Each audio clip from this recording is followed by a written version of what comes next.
তাশাহুদ পড়ার পর শেষে যখন রাসূলুল্লাহ শব্দ আসে তখন কি সংক্ষেপে দুরূদ পড়তে হবে? এরপরের প্রশ্ন হলো, বিয়ে করলে কি ভাগ্য পরিবর্তন হওয়ার কোনো সম্ভাবনা আছে? জানলে উপকৃত হবে।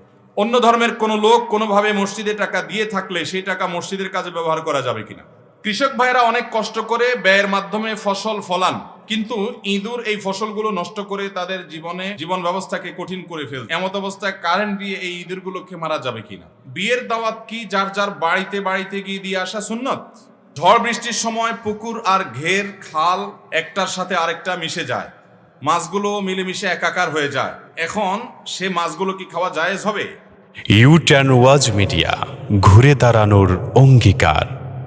আমাদের সমাজে দেখা যায় অনেকে এনজিও থেকে কিস্তি নিয়ে ঘর বাড়ি তৈরি করেন, ব্যবসা পরিচালনা করেন। এটা হারাম হলেও অনেকে এটাকে হালাল মনে করেন। এটা হালাল না হারাম, এ বিষয়ে সমাজকে রক্ষা স্বার্থে কিছু বলুন। ভাইরা আমার, আল্লাহর জমিনে যত হারাম উপার্জন আছে, এই হারাম উপার্জনের মধ্যে সবচেয়ে নোংরা, সবচেয়ে জঘন্য হারাম উপার্জন হলো সুদের হারাম উপার্জন। অন্য কোনো হারাম উপার্জন এত ভয়াবহ না। সুদের বিরুদ্ধে আল্লাহ রাব্বুল আলামিন এবং সুদকে আল্লাহ তাআলার বিরুদ্ধে এবং রাসূলের বিরুদ্ধে যুদ্ধ ঘোষণার শামিল বলেছেন। সুদের 70টা খারাপ দিকের ভিতরে সবচেয়ে আদনা, সবচেয়ে সাধারণটা, মিনিমামটা হলো নিজের মায়ের সাথে জেনা করার মতো নোংরামো, অশ্লীলতা, অসভ্যতার চাইতেও ভয়াবহ। আল্লাহ তাআলা এই হারাম কাজ থেকে আমাদেরকে বেঁচে থাকার তৌফিক দান করুন। সুদের কারবার করে সম্পদশালী হওয়ার চাইতে আপনি হালাল টাকায় অল্প উপার্জন করেন, ব্যবসা বাণিজ্য ছোট রাখেন, ইনশাআল্লাহ বিদিন আল্লাহ তাআলা বরকত দান করবেন। বরকত ভিন্ন জিনিস, সম্পদ আহরণ করা ভিন্ন জিনিস। হারাম টাকা অনেক কামাই করলেন, সব হাসপাতালে ডাক্তারদেরকে, চাঁদাবাজদেরকে, মাস্তানকে, অমুককে তমুককে দিয়ে শেষ করলেন, মানুষ লুটপাট করে নিয়ে গেল, এটাকে বরকত বলে না। আপনি যতটুকু উপার্জন করবেন, ভোগ করতে পারবেন, নিয়ে যেতে পারবেন দুনিয়াতে এবং আখেরাতে, সেটা হবে হালাল উপার্জনে। অতএব হারাম থেকে বাঁচার জন্য ইমানের শক্তি দরকার। আল্লাহ আমাদেরকে সেই তৌফিক দান করুন। 1 কেজি কুকুরের গোশত বা 1 কেজি শুকুরের গোশত আপনি হালাল টাকা দিয়ে কিনে আনলেন বাজার থেকে, যদি কোথাও বিক্রি হয়, আনার পর সেটা রান্না করে খেলেন, আপনার গুনাহ হবে, যেহেতু শুকুর এবং কুকুর হারাম করেছেন আল্লাহ তাআলা। কিন্তু এর কারণে যতটা গুনাহ হবে, আপনি সুদের কারবার করে যে উপার্জন করেছেন, ওই টাকা দিয়ে হালাল গরুর গোশত কিনে এনেছেন, গুনাহ তার চেয়ে বেশি হবে। কথা বুঝেন নাই? আল্লাহ রাব্বুল আলামিন এই সুদের কারবার থেকে আমাদেরকে বেঁচে থাকার তৌফিক দান করুন। সুদের 10টা ভয়ঙ্কর দিক কোরআন হাদিসের আলোকে আসছে। আমি দীর্ঘ হয়ে যাবে, সেদিকে যাচ্ছি না। নবী করিম সাল্লাল্লাহু আলাইহি সাল্লামকে মেরাজ নিয়ে আল্লাহ তাআলা কয়েকটা অপরাধের শাস্তি দেখিয়েছেন। এর ভিতরে একটা হলো এই সুদের শাস্তি। এটার দামি শাস্তি, মক শাস্তি জাহান্নামে আল্লাহ তাআলা এটা নবী সাল্লাল্লাহু আলাইহি সাল্লামকে দেখিয়েছেন। আল্লাহ আমাদের ভাইদেরকে, আমাদের সমাজের সমস্ত মানুষদেরকে এই সুদের লোভ থেকে বেঁচে থাকার তৌফিক দান করুন। শয়তানি এই দুনিয়া দাঁড়িয়ে আছে গোটাটা সুদের উপরে, তাই বলে আমি ব্যক্তি ইচ্ছাকৃতভাবে সুদের কারবার করব না, সুদের কারবারে জড়াবো না। আল্লাহ তাআলা আমাদেরকে সেরকম ঈমানি শক্তি এবং তওবা করার তৌফিক দান করুন। এরপরের প্রশ্ন হলো, বিয়ে করলে কি ভাগ্য পরিবর্তন হওয়ার কোনো সম্ভাবনা আছে? জানলে উপকৃত হবে। যুবক যারা বিয়ে করেন নাই, বিয়ে করার মাধ্যমে ভাগ্য সুপ্রসন্ন হওয়ার বা পরিবর্তিত হওয়ার সুযোগ আছে কিনা? আমরা কোরআন খুললে দেখতে পাই আল্লাহ রাব্বুল আলামিন বলেছেন, ওয়া আনকিহুল আয়ামা মিনকুম ওয়াস-সালিহিনা মিন ইবাদিকুম ওয়া ইমাইকুম ইন ইয়াকুনু ফুকারা ইউগনিহিমুল্লাহু মিন ফাদলি। আল্লাহ অভিভাবকদেরকে নির্দেশ করেছেন, তোমরা তোমাদের অধীনস্থদেরকে বিবাহ শাদী দাও, তারা যদি একটু টাকা পয়সার অভাব অনটনের টুকটাক টান থাকেও, তাহলে আল্লাহ তাআলা তাদেরকে বিয়ের পর তাদেরকে সচ্ছলতা দান করবেন। এর মানে এই না যে আপনার কাছে মোহরও নাই, আপনার কাছে স্ত্রীর মোটামুটি ডাল ভাতের ব্যবস্থা করার কোনো অ্যারেঞ্জমেন্টও নাই, ঢাল নাই, তরবারি কিছুই নাই, কিন্তু আপনি নিধিরাম সর্দার হইতে চাচ্ছেন, এই সুযোগ নেই। যদি আপনার মোহর দেওয়ার কোনো ব্যবস্থা না থাকে, ডাল ভাতের জোগাড় করারও ব্যবস্থা না থাকে, তাহলে ফাআলাইকা বিসসাওম, নবীজির নির্দেশ অনুযায়ী আপনি রোজা রাখবেন। বিয়ে করবেন তখন যখন আপনি মিনিমাম মোহরের ব্যবস্থা করবেন, ডাল ভাতের জোগাড় করতে পারবেন। তথাকথিত পায়ে দাঁড়ানোর দরকার নেই, ডাল ভাতের জোগাড় বউয়ের করতে পারলে, মোহর ব্যবস্থা করতে পারলে আপনি বিয়ে করবেন। এরপরে যেটুকু টানাটানি আছে, আল্লাহর ওয়াদা আছে আপনাকে অভাব দূর করে দিবেন। কয়েকজন সালাফ, ওমর রাদিয়াল্লাহু আনহু সহ কয়েকজন সালাফ থেকে বর্ণিত হয়েছে, আজাবান লিমান তলাবাল গিনা মিন গায়রি নিকাহ, ওই ব্যক্তিকে দেখে আমার আশ্চর্য হয় যে ব্যক্তি সচ্ছলতা চায় অথচ বিয়ে করে না। কারণ বিয়ে করলে আরেকজন যে আসবে তার রিজিকও আল্লাহ তাআলা নিয়েছেন না নেন নাই, অতএব তার রিজিক সহকারে আসবে ইনশাআল্লাহ বিইذنিল্লাহ। বিধায় এই হাদিসগুলো থেকে বোঝা যায় এবং আয়াত থেকে বোঝা যায় যে বিয়ে, এটার মাধ্যমে আল্লাহ রাব্বুল আলামিন মানুষের জীবনে বরকত দান করেন, বরকত নাজিল করেন। বিয়ের দাওয়াত কি যার যার বাড়িতে বাড়িতে গিয়ে দিয়ে আসা সুন্নত? এটা হলো আমাদের বাঙালি সমাজের সুন্নত। এটা আল্লাহ রসুলের সুন্নত না, ইসলামের নির্দেশ না। আমাদের বাঙালি সমাজের সুন্নত হলো, নিয়ম হলো যে বিয়ে যদি কেউ করার নিয়ত করেছে তো এই বেচারার মতো কপাল পোড়া আল্লাহর জমিনে আরেকটা আর নাই। কারণ বিয়ে করার নিয়ত করছে মানে হলো সে এমন ফাঁসা ফাঁসছে, কাউকে যদি দাওয়াত দেয়, অনেক আগে দাওয়াত দিলে দোষ, যে এত আগে দাওয়াত দিছ, শেষ মুহূর্তে তার রিমাইন্ড করো নাই, তার মানে তুমি কেয়ার করো নাই, তোমার দাওয়াত আমি কেন যাবো, গেল না। আবার একেবারে দেরি করে দাওয়াত দিছে, তো তুমি একেবারে শেষ মুহূর্তে আমাকে দাওয়াত দিছ, তুমি তো আমাকে মানুষ মনে করলা না। সশরীরে দাওয়াত দিছে, তুমি নিজে বিয়ে করবা, বাবা তুমি আসছো দাওয়াত দিতে, তোমার বাপ নাই, সে আসতে পারলো না, তার মানে আমাদের তুমি কোনো মানুষ মনে করো না, চাইলাম না দাওয়াত। এইরকম অনাচার আমাদের সমাজে আছে না নাই? ভাইরা আমার, এগুলা পরিষ্কার জুলুম, একেবারে পরিষ্কার জুলুম। বিয়ের উদ্যোগ নিছে তো বাপ বেটার অবস্থা কাহিল, বাড়িতে বাড়িতে যাইতে হবে, ফুসলাইতে হবে, 16 আনা আবার দাওয়াত দিতে হবে, বলতে হবে সবাই এসে খাবেন হানতান। এই সমস্ত রোগ আমাদের সমাজে আছে না নাই? আল্লাহ রাব্বুল আলামিন এই ধরনের কুসংস্কার থেকে আমাদেরকে বেঁচে থাকার তৌফিক দান করুন। যারা দাওয়াত খাইতে আসে তাদের যে এত ভাবসাব শরীরের মধ্যে, এটার একটা কারণ আছে। ওইটার কারণ হলো আপনারা যারা দাওয়াত দেন, আপনারাও আবার ওই অনেকে, সবার কথা বলছি না, অনেকে আবার ছোট লোকের মতো টেবিল চেয়ার নিয়ে উপহার নেওয়ার জন্য বসেন। আরে ভাই, হোটেলের ব্যবস্থাপনাও তো এর চাইতে আরো সম্মানজনক। বিয়েতে যে উপহার নেওয়ার কালচার, এটা যতটা অপমানজনক, হোটেলওয়ালা কিছু ভাত তরকারি রান্না করে সেটা বিক্রি করতে বসছে আর ক্যাশ নিয়ে টাকা নেওয়ার জন্য বসছে, এই বেচারা তার চাইতে আরো সৌজন্যতামূলক আচরণ করে, আরো ভদ্রতা দেখায়। কারণ সাধারণ নর্মাল হোটেলগুলোতে দেখা যায় খাওয়া দাওয়া করার পর যাওয়ার সময় এরপরে বিলটা দিতে হয়, এত হয়েছে। আর বিয়ের বাড়িতে দাওয়াত খাইতে হলে ঢুকার সময় প্রথমে টেবিলে টাকা দিয়ে তারপর ঢুকতে হয়। খাবে 500 বা 1000 টাকার এক প্লেট খানা, কিন্তু দিতে হবে কয়েক হাজার টাকা।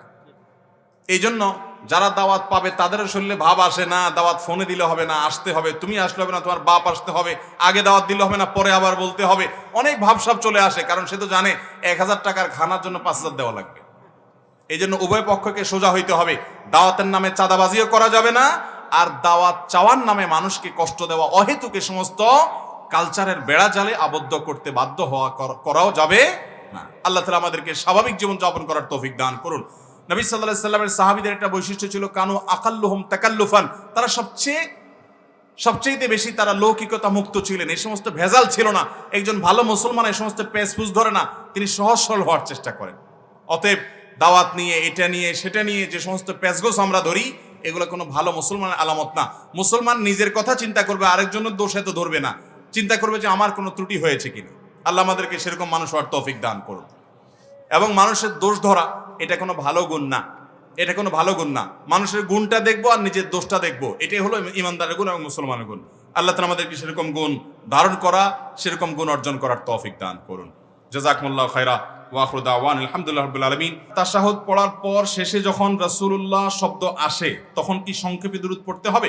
তাশাহুদের মধ্যে আমরা পড়ি আশহাদু আল্লা ইলাহা ইল্লাল্লাহ ওয়া আশহাদু আন্না মুহাম্মাদান আবদুহু।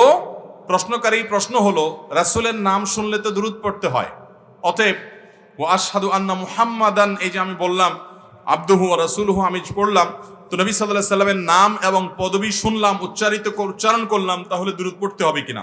উত্তর হলো, নামাজের মধ্যে এটি উচ্চারণের পর দুরূদ পড়তে হবে। কারণ এর পরপরই, এই তাশাহুদ পড়ে শেষ করার পরেই আপনি শেষ বৈঠকে বিশেষ করে কি করবেন? দুরূদ পাঠ। দ্বিতীয় বৈঠকে আপনি দুরূদ পাঠ করবেন না, কিন্তু আপনি শেষ বৈঠকে নামাজের শেষে একসাথে দুরূদ পাঠ করবেন। অতএব আলাদা করে মুহাম্মদ নাম আসলে আপনি কোরআন তেলাওয়াত যখন করবেন নামাজের মধ্যে, তখন মুহাম্মদুর রাসূলুল্লাহ ওয়াল্লাযীনা মাহু আশিদ্দাউ আলাল কুফার, এই আয়াত যখন পড়বেন মুহাম্মদ নাম আসবে, আপনি আয়াত থেমে রেখে সাল্লাল্লাহু আলাইহি সাল্লাম বলবেন না, বরং পরবর্তীতে সাল্লাল্লাহু আলাইহি সাল্লাম বলবেন। এরপরে প্রশ্ন হলো, ঝড় বৃষ্টির সময় পুকুর আর ঘের খাল একটার সাথে আরেকটা মিশে যায়, মাছগুলো মিলেমিশে একাকার হয়ে যায়, এখন সে মাছগুলো কি খাওয়া জায়েজ হবে? ঘেরের এলাকা এটা না, এই জন্য ঘেরের প্রশ্ন। ভাই, আমাদের দেশ নদীমাতৃক দেশ, জলোচ্ছ্বাস, ঝড়, বন্যা প্রতি বছরই হয়ে থাকে।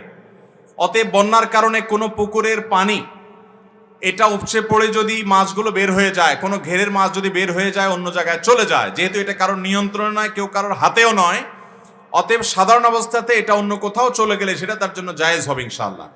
তবে ধরুন আপনি জানেন যে আপনার পাশের ঘেরওয়ালা তিনি অমুক মাছ চাষ করেছেন, বা পাশের পুকুর অমুক মাছ চাষ করেছে, আপনার পুকুরে এরকম কোনো মাছ চাষ করে নাই, প্রচুর মাছ আসছে, তাহলে সেক্ষেত্রে তো আপনি বুঝতেই পারছেন যে এই মাছটা তার, আপনার এখানে এসেছে। আপনি এটা যদি তার কাছে ফেরত দিতে পারেন বা তাকে বলতে পারেন, সেটা হবে আপনার তাকওয়ার দাবি। তবে যদি এরকম চলে আসে তাহলে সেক্ষেত্রে যেহেতু আপনি ডেকে আনেন নাই, এটা এমনিতে চলে আসছে এবং এটা কারো নিয়ন্ত্রণেও নয়, তবে সেটা সাধারণ অবস্থাতে যখন চেনা যাবে না, কিছুই না, সেটা হালাল হবে ইনশাআল্লাহ। অন্য ধর্মের কোনো লোক কোনোভাবে মসজিদে টাকা দিয়ে থাকলে সেই টাকা মসজিদের কাজে ব্যবহার করা যাবে কিনা?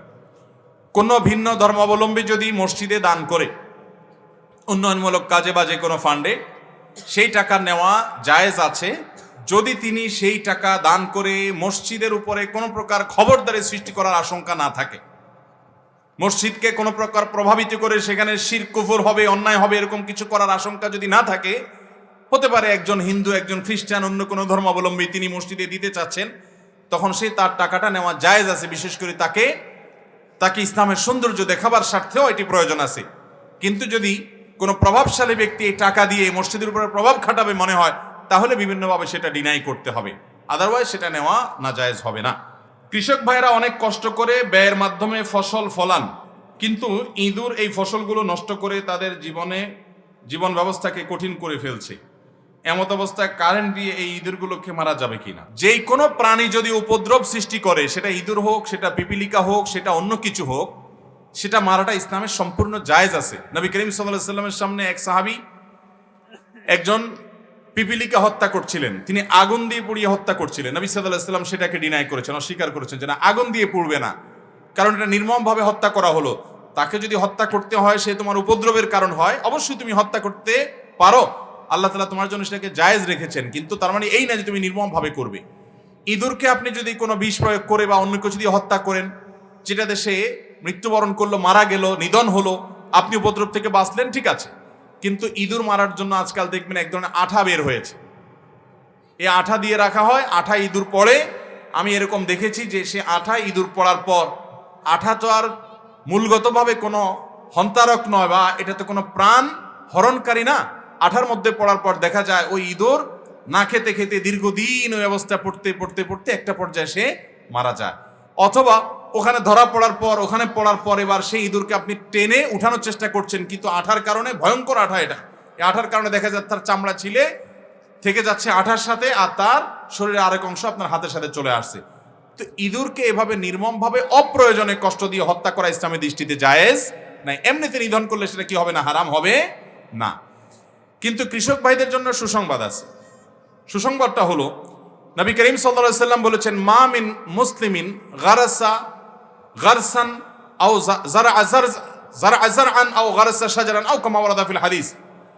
কোন মুসলমান যদি কোনো ফসল ফলায়, কোনো গাছ বৃক্ষ রোপণ করে এবং সেখান থেকে ফাআকালা মিনহা ইনসানুন আও বাহিমাতুন, কোনো মানুষ, কোনো চতুষ্পদ জন্তু, কীট পতঙ্গ কেউ যদি সেখান থেকে খায় বা ওই গাছ থেকে উপকৃত হয়, ওই গাছের পাতা, ফল, মুকুল, ফসল কোনো কিছু খাইলো, কোনো প্রাণী খাইলো, বা এর ছায়া মানুষ বসলো, বা এখান থেকে অক্সিজেন মানুষ বা প্রাণী গ্রহণ করলো, যত রকমের উপকারিতা হবে এই সবগুলো ওই চাষিকে, ওই কৃষককে সাদাকার সওয়াব এনে দিবে। আপনাদের বাগেরহাটের কোনো স্বনামধন্য ব্যক্তি, কোনো ব্যবসায়ী, কোনো দানবীর, কোনো নেতা যদি চান যে বাগেরহাটের এই শহরে, এই জেলাতে আমরা কয়েক হাজার কীট পতঙ্গ, পোকা মাকড়কে দাওয়াত করে একবেলা খাওয়াবো, কাজটা কি সহজ না কঠিন? শুধু কঠিন না, অনেকটা অসম্ভব বলা যায়। দাওয়াত পাঠাবেন কিভাবে তাদের কাছে, আনবেনই বা কিভাবে, নিয়ন্ত্রণই বা করবেন কিভাবে? জটিল কাজ না। কিন্তু একজন কৃষক তিনি ক্ষেত করার মাধ্যমে, ফসল করার মাধ্যমে হয়তো তার কোনো পোকা, কোনো মাকড়, কোনো ইঁদুর বা অন্য কিছু তার ক্ষতি করে, ক্ষতি করলে তিনি ক্ষতি থেকে বাঁচার সে অধিকার ইসলাম তাকে দিয়েছেন, চেষ্টা করতে পারেন।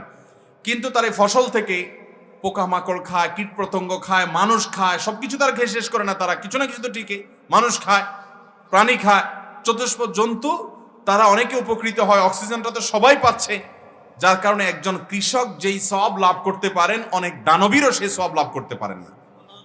ইসলাম কৃষিকাজকে এইভাবে উৎসাহ দিয়েছে। নবীদের রাসূলদের অনেকে, আমাদের নবী সাল্লাল্লাহু আলাইহি সাল্লাম খেজুর গাছ লাগিয়েছেন, কৃষকের কাজ করেছেন, চাষাবাদের কাজ করেছেন। এবং নবী রাসূলুল্লাহ সাল্লাল্লাহু আলাইহি ওয়াসাল্লাম বলেছেন, কারোর হাতে যদি গাছের কোনো চারা থাকে, এদিকে সে যদি দেখতে পায় যে ইসরাফিল সিংহা ফুৎকার দিবে, সে যেন ওই চারাটা লাগিয়ে দেয়। সে যেন এই চিন্তা না করে এখন তো ফুৎকার দিয়ে পৃথিবী সব শেষ হয়ে যাবে, তাহলে এটা লাগানোর দরকার কি না, বরং সে সেটাকে লাগাবে এবং পরিচর্যা করবে, এর মাধ্যমে সে আল্লাহর কাছে সওয়াব পাবে। অতএব আমাদের দেশে এখনো পর্যন্ত প্রচুর পরিমাণে বনায়নের প্রয়োজন, বৃক্ষরোপণ করা দরকার। যে পরিমাণ মানুষের বসবাস আমাদের দেশে, সুস্থ স্বাভাবিকভাবে অক্সিজেন পাওয়ার জন্য এবং আমাদের প্রাকৃতিক পরিবেশ ঠিকঠাক বজায় থাকার জন্য, ভারসাম্যপূর্ণ অবস্থায় থাকার জন্য আরো প্রচুর পরিমাণে আমাদের গাছ লাগাতে হবে। এই গাছ লাগানোটা শুধুমাত্র দুনিয়াবি কাজ না, এটা ইবাদত, এটা সওয়াবের কাজও। অতএব আমরা এই সওয়াবের কাজটা করবো তো ইনশাআল্লাহ। তাহলে কৃষকের ফসল থেকে যদি কোনো প্রাণী খায় তিনি আল্লাহর কাছে সওয়াব পাবেন, আর যদি কেউ তার উপদ্রব করে তাহলে সে সেটাকে নিধন করার সুযোগ এবং যথাযথ নিয়মে ব্যবস্থা গ্রহণ করার অধিকারও তার ইসলাম দিয়েছে, এটার জন্য তার কোনো গুনাহ হবে না।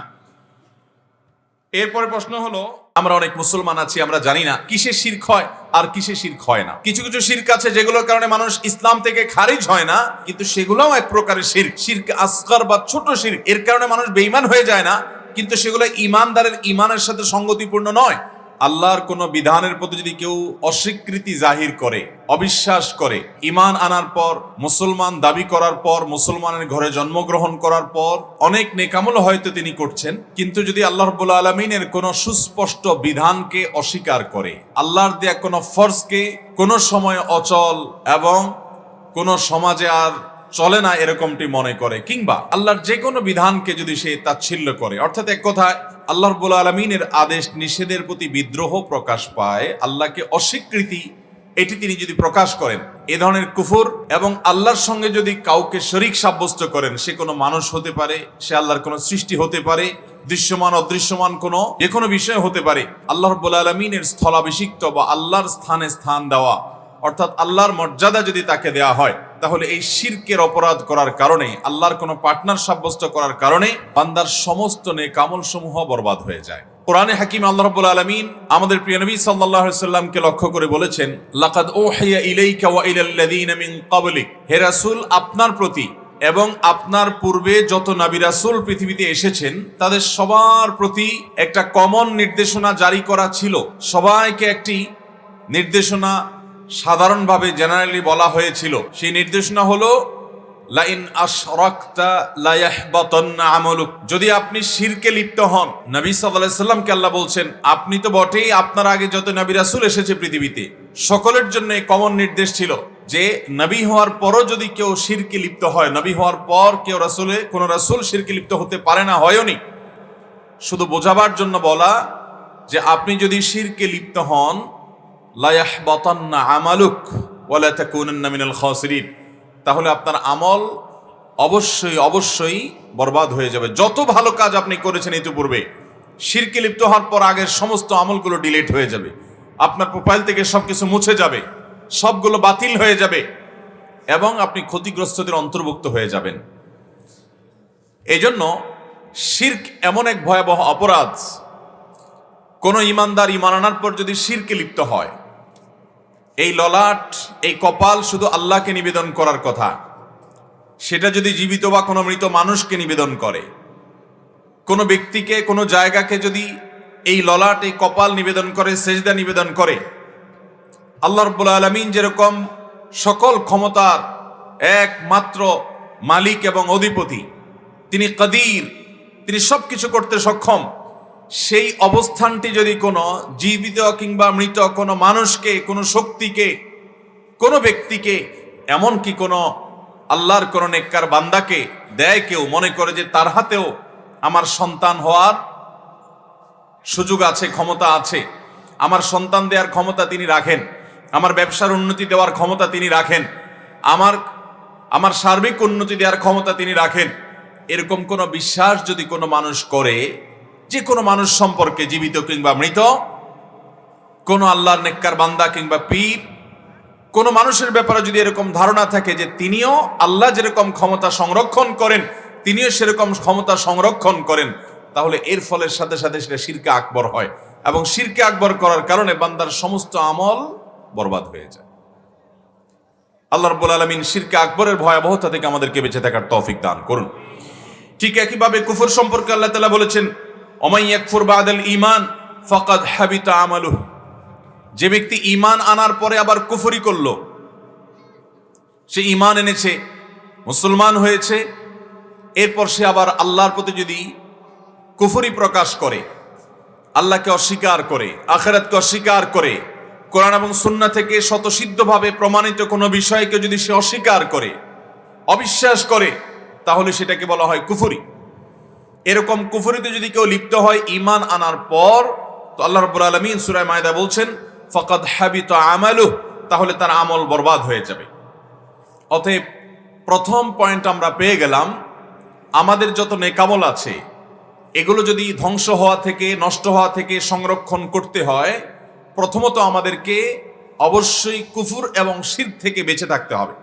শিরক এবং কুফরে যদি লিপ্ত হয়ে যাই, তাহলে সেক্ষেত্রে আমার কষ্ট করে করা যত আমল আছে, সেটা হোক সালাত, হোক সিয়াম, হোক হজ কিংবা উমরা, হোক সেটা দান কিংবা সাদাকা, হোক সেটা ওয়াজ কিংবা মাহফিল, হোক সেটা মসজিদ মাদ্রাসা নির্মাণ, হোক সেটা অন্য আরো যত রকমের আমল আছে, সমস্ত নেকামল কষ্ট করে যেগুলো আমরা অর্জন করি, এই আমলগুলো সবগুলো বরবাদ হবে যদি আমরা ঈমান আনার পর আবার শিরক কিংবা কুফরিতে লিপ্ত হই।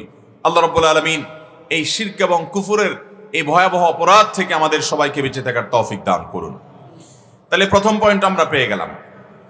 এই পয়েন্ট থেকে বেঁচে থাকার জন্য আমাদের কিছু করণীয় আছে। প্রথম করণীয় হলো শিরক এবং কুফর কখন হয়, কিভাবে হয়, এই সম্পর্কে জানতে হবে। আমরা অনেকেই আছি, বরং আমাদের দেশের প্রেক্ষাপটে বেশিরভাগ মানুষই আমরা জন্মসূত্রে মুসলমান। জন্মসূত্রে মুসলমান হলে মানুষ ইসলাম শেখার প্রয়োজন মনে করে না, মনে করে আমি তো মুসলমানই, আমি আবার ইসলাম কি শিখবো, কি জানবো। অথচ জন্মসূত্রে মুসলমান যারা, তাদের ইসলাম আরো বেশি শিখার প্রয়োজন হয়। মুসলমান দুই প্রকার, একটা মুসলমান বাই চান্স, আরেকটা মুসলমান বাই চয়েস। একটা মুসলমান জন্মসূত্রে, আরেকটা মুসলমান হলো তিনি জেনে শুনে একটা পর্যায়ে ইসলাম সম্পর্কে, তারপরে অন্য ধর্ম থেকে তিনি ইসলামে এসেছেন। এটা হলো ইসলাম বাই মুসলমান বাই চয়েস। তিনি জেনে শুনে চয়েস করে তারপর ইসলামে এসেছেন। তিনি তো ইসলাম সম্পর্কে জেনেই তারপরে আসেন। কিন্তু যারা মুসলমান বাই চয়েস, বাই চান্স হয়, যারা জন্মসূত্রে মুসলমান হয়, বাপ মা মুসলমান সেজন্য আমি মুসলমান, মুসলমানদের ফ্যামিলিতে জন্ম হয়েছে, মুসলমান সোসাইটিতে জন্ম হয়েছে, মুসলমানদের গ্রামে পরিবেশে জন্ম হয়েছে, সেজন্য আমি মুসলমান, এই পরিচয়ের মুসলমান যারা, তাদের ইসলামটা অনেক বেশি ঠুনকো হয়, তাদের ইসলামটা অনেক বেশি দুর্বল হয়, তাদের ইসলামটাতে অনেক ঘাপলা থাকার সম্ভাবনা থেকে যায়, তাদের ইসলামটা নতুন করে জানতে হয়। আমাদের দেশের প্রেক্ষাপটে আমাদের সে অবস্থাই হলো বেশিরভাগ ক্ষেত্রে। সাহাবীরা যারা ছিলেন তারা প্রায় সবাই ছিলেন মুসলমান বাই চান্স, বাই চয়েস। তারা সবাই ইসলামকে চয়েস করে তারা এসেছেন।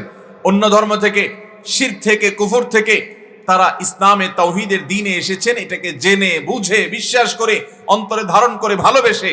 আর আমরা এসেছি বাই চান্স। এই বাই চান্স মুসলমানদের অবস্থা অত্যন্ত করুণ এবং দুরূহ হয়। এই জন্য আমাদেরকে ইসলামটা নতুন করে জানতে হবে। শিরক এবং কুফর সম্পর্কে আমাদের শেখা লাগবে যে কোন কাজে, কোন বিশ্বাসে, কোন কর্মে, কোন আচরণের কারণে আমি শিরকে লিপ্ত হয়ে যেতে পারি, আমার কুফর সাব্যস্ত হয়ে যেতে পারে, আমার সমস্ত আমল বরবাদ এবং ডিলেট হয়ে যেতে পারে, সে বিষয়ে আমাদেরকে সচেতন হতে হবে। মোহতারাম হাজিরিন, এটি হলো শিরক এবং কুফর থেকে বাঁচার সবচেয়ে বড় মাধ্যম। আমরা অনেক মুসলমান আছি, আমরা জানি না কিসে শিরক হয় আর কিসে শিরক হয় না। কিছু কিছু শিরক আছে যেগুলোর কারণে মানুষ ইসলাম থেকে খারিজ হয় না, কিন্তু সেগুলোও এক প্রকারের শিরক। শিরক আসগর বা ছোট শিরক, এর কারণে মানুষ বেঈমান হয়ে যায় না, কিন্তু সেগুলো ঈমানদারের ঈমানের সাথে সঙ্গতিপূর্ণ নয়। যেমন কেউ দান দক্ষিণা করলো মানুষের কাছে বাহবা পাওয়ার আশায়।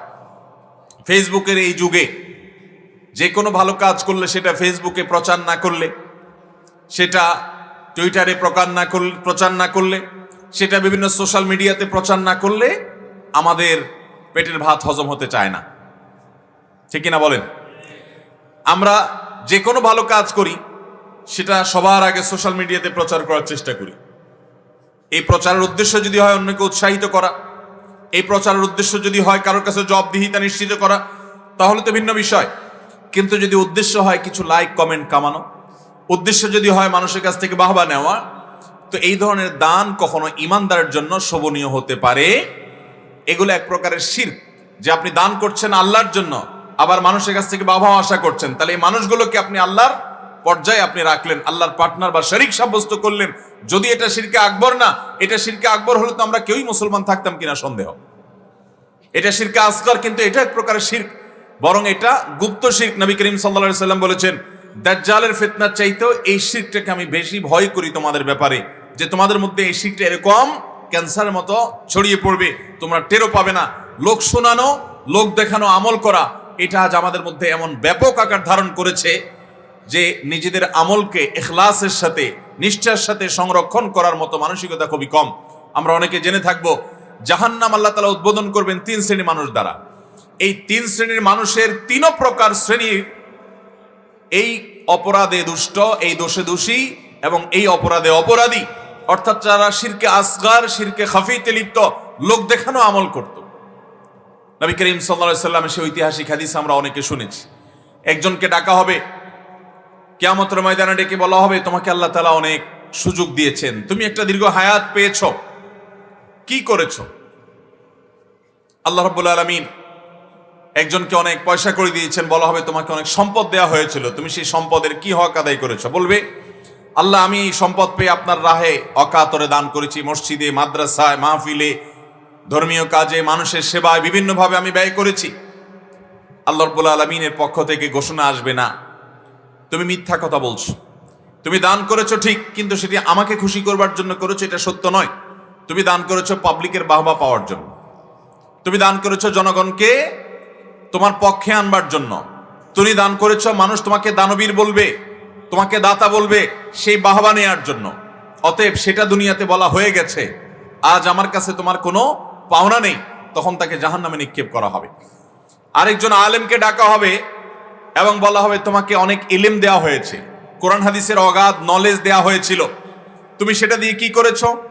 সে আলেম বা কারি বলবে, আল্লাহ আমি আপনার দেয়া নলেজ বা ইলমকে, কোরআন এবং হাদিস সম্পর্কে আমার যে ধারণা এবং পাণ্ডিত্য আপনি দান করেছিলেন, সেটা আমি মানুষের মাঝে বিলিয়েছি, মানুষকে সত্যের পথা, সুন্দরের পথে কথা বলেছি, আহ্বান করেছি, আমি আপনাকে খুশি করার জন্য এই কাজগুলো করেছি। আল্লাহ বলবেন, মিথ্যাবাদী, তুমি বলেছো মানুষের কাছে বাহবা পাওয়ার জন্য, তুমি মানুষের কাছে প্রশংসা পাওয়ার জন্য বলেছো, তুমি দুনিয়ার সামান্য ধান্দার জন্য বলেছো, তুমি আমাকে খুশি করার জন্য বলো না। যে উদ্দেশ্য করেছো দুনিয়াতে সেটা হাসিল হয়ে গেছে, তাকেও জাহান্নামে নিক্ষেপ করা হবে। ঠিক একইভাবে আল্লাহ রাব্বুল আলামিন এক ব্যক্তিকে ডেকে বলবেন, তুমি কি এনেছো? লোকটি বলবে, আল্লাহ আপনার রাহে আমি আমার জীবন কোরবান করে দিয়েছি, আমি শাহাদাত বরণ করেছি আপনাকে খুশি করবার জন্য। আল্লাহ রাব্বুল আলামিন বলবেন, মিথ্যাবাদী, তুমি লড়াই করেছো আমার রাহে, সেই লড়াইটা ছিল তুমি মানুষের কাছে বীর হবে, তোমাকে মানুষ বীরত্ব গাথা তোমার বলে বেড়াবে, এই সমস্ত জন্য।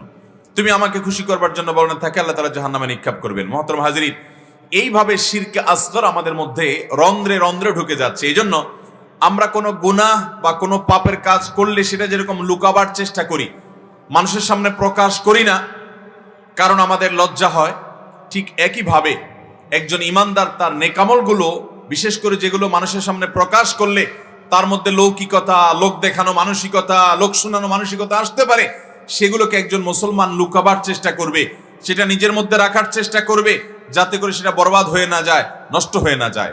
আল্লাহ তাআলা আমাদের সবাইকে এই শিরকে আসগর থেকে বেঁচে থাকার তৌফিক দান করুন।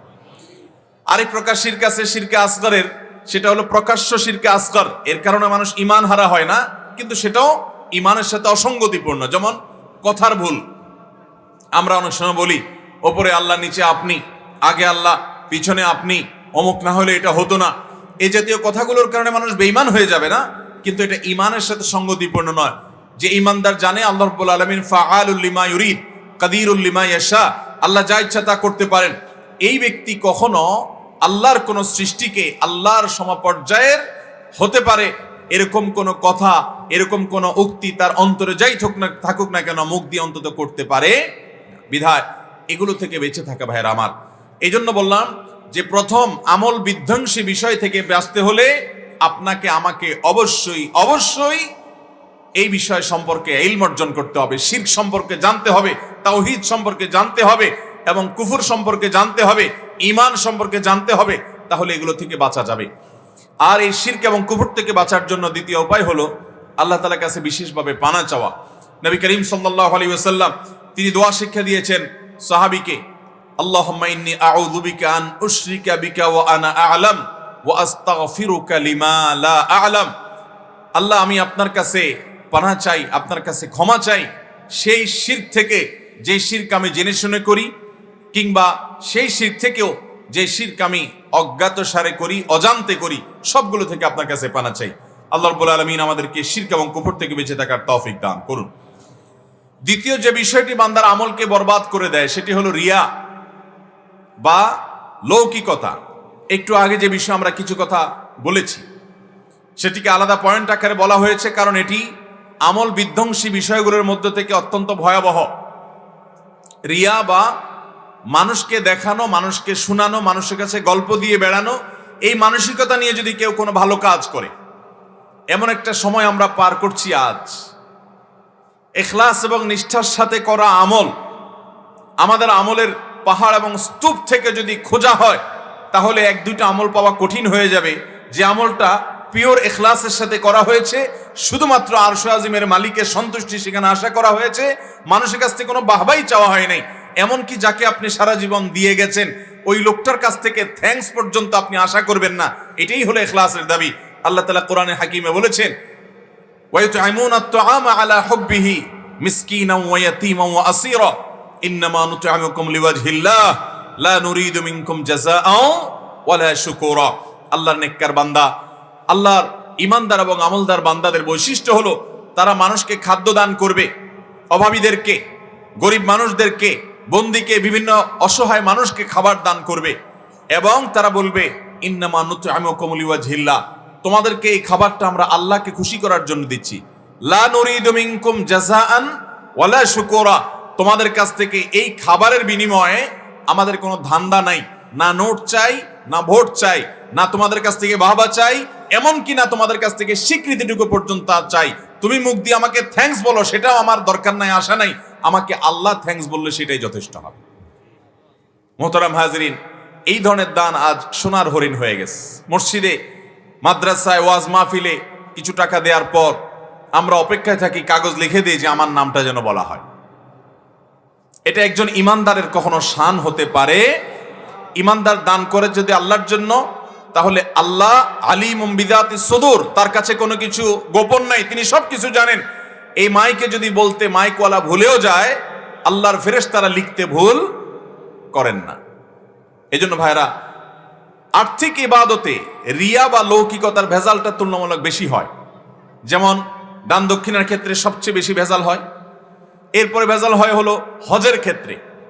1450 বছর পরও যেই ঘরে একবার নয় 10 বার, 15 বার, 20 বার যাওয়ার পরও যে বাইতুল্লাহ আবারও যাওয়ার জন্য মানুষের মন অস্থির হয়ে থাকে, সেই বাইতুল্লাহর মতো আরেকটা পৃথিবীর ইতিহাসের পুরা কীর্তির কথা বলতে পারবেন? মানুষ যদি হজ বা উমরা করার সুযোগ পায়, তো সোশ্যাল মিডিয়ার এই যুগে ফেসবুকে গল্প দেওয়া, এহরাম পরা, ছবি দেওয়া, বাইতুল্লাহর কাছে গিয়ে সেলফি তোলা, মদিনা মসজিদে নববী থেকে সেলফি তোলা, এই পরিমাণ সেলফি তোলা তুলি, আর এই পরিমাণ ছবি তোলা তুলি, এবং এই পরিমাণ ফেসবুকে লাইক কমেন্টের বিজনেস করি আমরা হজ এবং উমরা দিয়ে, যে এটার কারণে কোনো সওয়াব যুক্ত হওয়া তো দূরের কথা, রিয়া বা লৌকিকতার কারণে শিরকে আসগার, শিরকে খফির গুনাহ আমাদের আমলনামা যুক্ত হয়।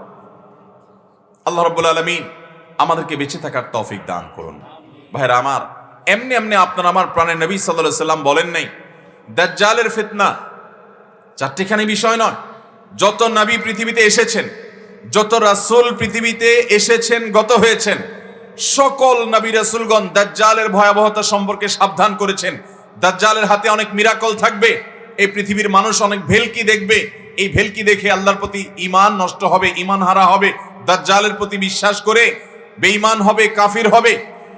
এরকম ভয়াবহ ফিতনা থেকে বাঁচার জন্য সকল নবী রাসূলগণ সাবধান করেছেন। কিন্তু নবী সাল্লাল্লাহু আলাইহি সাল্লাম বলেছেন, এই দাজ্জালের ফিতনার চাইতেও বেশি ভয়াবহ, আমি তোমাদের জন্য বেশি ভয় করি দাজ্জালের ফিতনার চাইতেও এই ফিতনাটাকে, যে একটা সময় তোমাদের সমাজে এটা রন্ধ্রে রন্ধ্রে ঢুকে যাবে, কি আলেম কি গায়রে আলেম, কি নামাজি কি বেনামাজি, কি দিনদার কি বেদিনদার, কি রোজাদার কি বেরোজাদার, কি হজকারী কি হজ নাকারী, সব শ্রেণী মানুষের মধ্যে কিছু একটা ভালো কাজ করলে সেটা প্রকাশ করে বেড়ানো, সেটা গল্প দিয়ে বেড়ানো, সেটা জাহির করে বেড়ানো, এই মানসিকতা ভয়ঙ্কর আকার ধারণ করবে। কোন নেকামলকে শুধুমাত্র আল্লাহ এবং বান্দার মধ্যে সির হয়ে থাকুক, গুপ্ত ভেদ হয়ে থাকুক, সেই আকাঙ্ক্ষা খুব কম মানুষের মধ্যে থাকবে। ভাইরা আমার, হাল্লাকা সিররুন ইনদাল্লাহ, আপনার আমার এমন কোন সির, এমন কোন গোপন আমল কি আছে যেটা আমি ছাড়া, আমার মালিক ছাড়া সৃষ্টি জগতের আর কোনো মানুষ জানে না? কেউ জানে না। আপনার স্ত্রী জানে না, আপনার মা বাবা জানে না, আপনার সন্তান জানে না, আপনার বন্ধু বান্ধব জানে না। এমন কোনো আমল কি আছে? আমরা পৃথিবীর ইতিহাসে এমন কিছু মনীষী পাই, এমন কিছু মনীষীর ইতিহাস জানতে পাই যারা অকাতরে দান করে গেছেন, কিন্তু তাদের সে দানের সংবাদ তাদের ছেলে মেয়েরা পর্যন্ত জানতো না। 1450 বছর পরও যেই ঘরে একবার নয় 10 বার 15 বার 20 বার যাওয়ার পরও যে বাইতুল্লাহ আবারও যাওয়ার জন্য মানুষের মন অস্থির হয়ে থাকে, সেই বাইতুল্লাহর মতো আরেকটা পৃথিবীর ইতিহাসের পুরা কীর্তির কথা বলতে পারবেন? পৃথিবীর যত আশ্চর্যজনক ভবন আছে, নির্মাণ আছে, এই সমস্ত জায়গাগুলোতে মানুষ একবারে বেশি দুইবার গেলে তৃতীয়বার যেতে ইচ্ছা করে না, কারণ সে দেখেছে।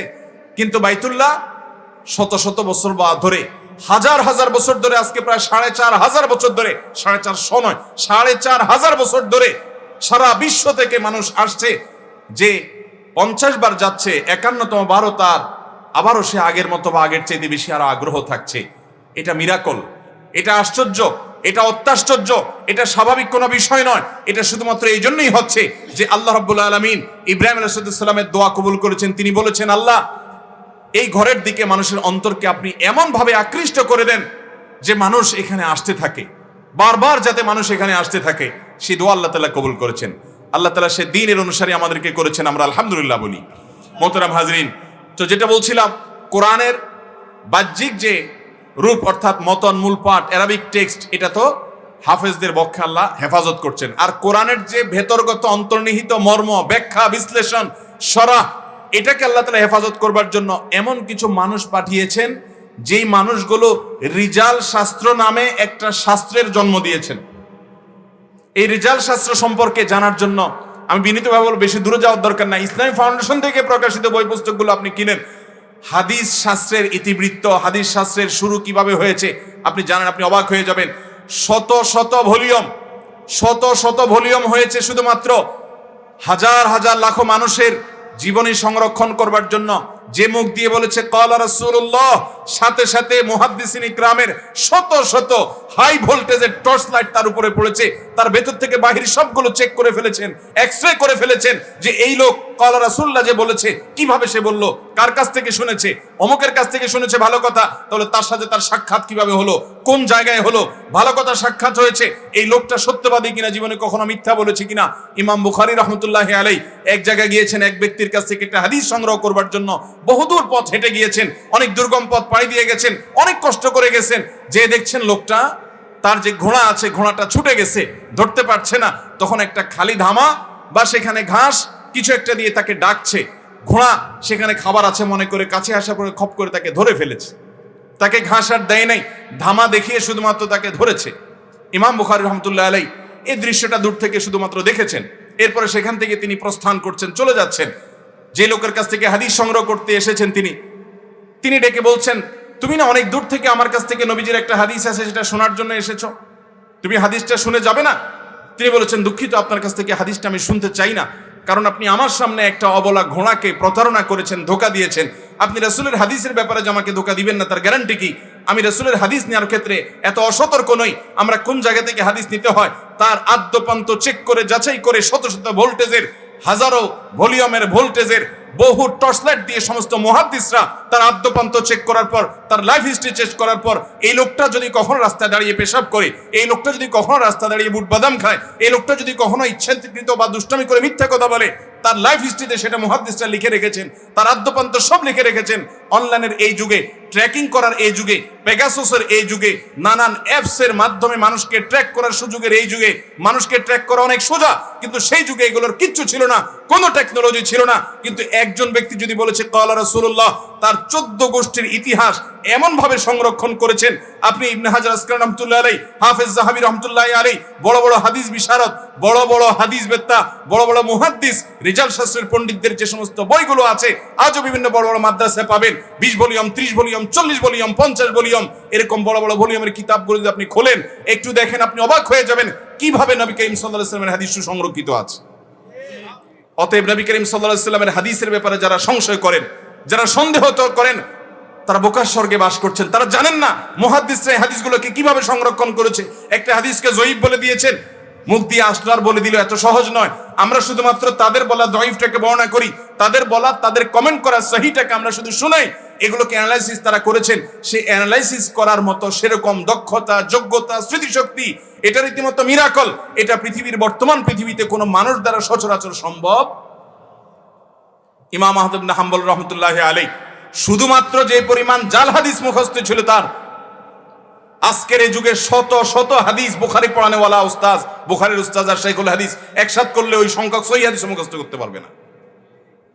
ভাইরা আমার, অতএব হাদিস অস্বীকারীদের ফিতনা থেকে আল্লাহ আমাদেরকে বেঁচে থাকার তৌফিক দান করুন।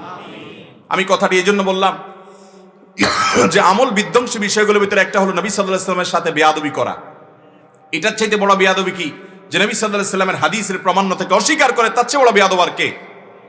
নবীর প্রতি এর চেয়ে বড় বেয়াদব, এর চাইতে বেশি অসভ্যতা প্রদর্শনকারী, নবীর প্রতি শিষ্টাচার বহির্ভূত আচরণকারী, এর চেয়ে বড় আর কিছু হতে পারে না। আল্লাহ আমাদের যে সমস্ত ভাইরা বিভ্রান্ত হয়েছেন তাদেরকে হেদায়েতের পথে আসার তৌফিক দান করুন। মোহতারাম হাজিরিন, তো নবী সাল্লাল্লাহু আলাইহি ওয়াসাল্লামের প্রতি বেয়াদবির কারণে আল্লাহ তাআলা বলেছেন, যারা নবীর কথার উপরে কথা বলে, আল্লাহ রাব্বুল আলামিন তাদের সম্পর্কে বলেছেন যে তারা যেন এরকম কাজ না করে। এরকম যদি করে, ওয়ালা তাজহারু লাহু বিল কওল কাজহারি বা'দিকুম বা'দা আন তাহবাতা আমালুকুম ওয়া আনতুম লা তাশউরুন। তোমাদের আমলসমূহ বরবাদ হয়ে যাবে, তোমরা টেরও পাবে না যদি নবীর সামনে তোমরা বেয়াদবি করো, নবীর সামনে উচ্চবাচ্য করো। এই আদব, এই শিষ্টাচার আমরা আমাদের গুরুজন যারা আছেন, মুরব্বীরা যা আছেন, তাদের প্রতি আমাদের প্রদর্শন করতে হবে। ইসলামের শিক্ষা এটা। আপনার বাবা, আপনার উস্তাজ, আপনার বয়সে বড়, সে সমস্ত মানুষদের সামনে আপনি উচ্চস্বরে কথা বলবেন না, নিম্নস্বরে কথা বলবেন। আমি প্রায় বলি, আমাদের এই বাংলাদেশে একটা অন্যতম সৌন্দর্য ছিল, আমাদের সামাজিক সৌন্দর্য ছিল ম্যানার্স। আমাদের তরুণরা, আমরা আমাদের ছেলেবেলা দেখেছি, যারা আমাদের চাইতে বয়সে অনেক বড় তারা আরো বেশি দেখেছেন, যে তরুণরা মুরব্বীদেরকে অনেক শ্রদ্ধা করত। এখন আমরা যে প্রজন্ম দেখতে পাচ্ছি, প্রজন্ম আদব লেহাজ বলতে কোনো কিছু যে তারা শিখছে এরকমটি বোঝার কোনো উপায় নেই তাদেরকে দেখলে। আমরা দেখেছি বাসে কোনো মুরব্বী উঠেছেন, বহু যুবক দাঁড়িয়ে বলেছেন, বাবাজি, চাচাজি আপনি বসেন। এখন সেটা কল্পনা করা যায়? পারলে মুরব্বীর ঘাড়ে চড়ে বসে। আমরা দেখেছি বাইসাইকেল চালিয়ে যাচ্ছে যুবক, বাবার বয়সী কোনো মানুষকে দেখেছেন, বা নিজের কোনো শিক্ষককে দেখেছেন, বা নিজের কোনো মুরব্বীকে দেখেছেন, আত্মীয় স্বজন সিনিয়র কাউকে দেখেছেন, বড় ভাইকে দেখেছেন, সাইকেল থেকে নেমে গিয়ে শ্রদ্ধা নিবেদন করছেন, সালাম নিবেদন করছেন। আছে এখন এগুলো? ইসলাম আমাদেরকে সেই শিষ্টাচার শিখিয়েছে। শিষ্টাচার ছাড়া কোনো মানুষ ভালো মুসলমান হতে পারে? শিষ্টাচার এবং নেক আখলাক এবং উত্তম আচরণ, এটা বান্দার মিজানের পাল্লা সবচেয়ে বেশি ভারী হবে, ওয়েটফুল হবে। আল্লাহ আমাদেরকে সেটা করার তৌফিক দান করুন। তাহলে নবী করিম সাল্লাল্লাহু আলাইহি ওয়াসাল্লামের হাদিস শোনার পর কোনো পণ্ডিতই চলবে না। তার হাদিসকে আনুগত্য করা এবং স্বীকার করা, এই গুণ আমাদের থাকতে হবে। সেই সাথে মুরব্বীদের সামনে উচ্চবাচ্য আমরা করব না, কারণ এটি আমল বরবাদ হওয়ার মতো বিষয়।